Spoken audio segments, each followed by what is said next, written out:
Ghost of Tsushima has some dull edges, but strikes a lot of highs with its cinematic stylings.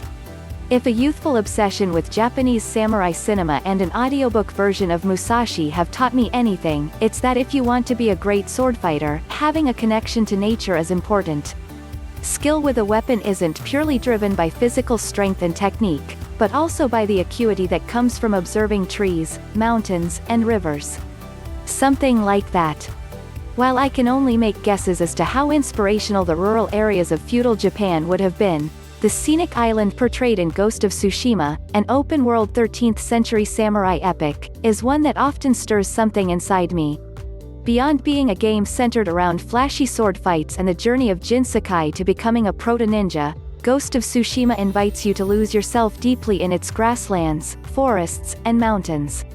And though the tasks you're given often aren't as brilliant as the color of the leaves, there's certainly something wonderfully humbling about just riding your horse through this beautiful environment and taking it all in. And what an immediately beautiful world it is, full of bold, saturated colors, grandiose weather effects, and an overabundance of windswept leaves, petals, butterflies, and other small particles that make every location feel alive. The island of Tsushima is a painter's palette. Vibrant red and yellow forests sit atop inviting green hills by day, blinding sunsets soak everything in a deep orange. At night, bright white moonlight glistens off dark blue lakes and waterfalls to illuminate everything around you. The game has an option to turn everything black and white in order to mimic the samurai films of Akira Kurosawa, but using it forgoes Tsushima's own distinct visual identity.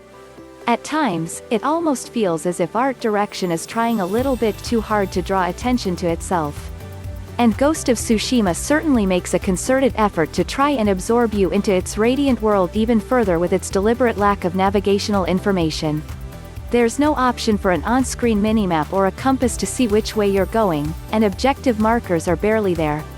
Instead, the game features an in-world device called Guiding Wind, in which the game's plethora of organic particles will subtly fall towards the location of whatever objective you need to reach.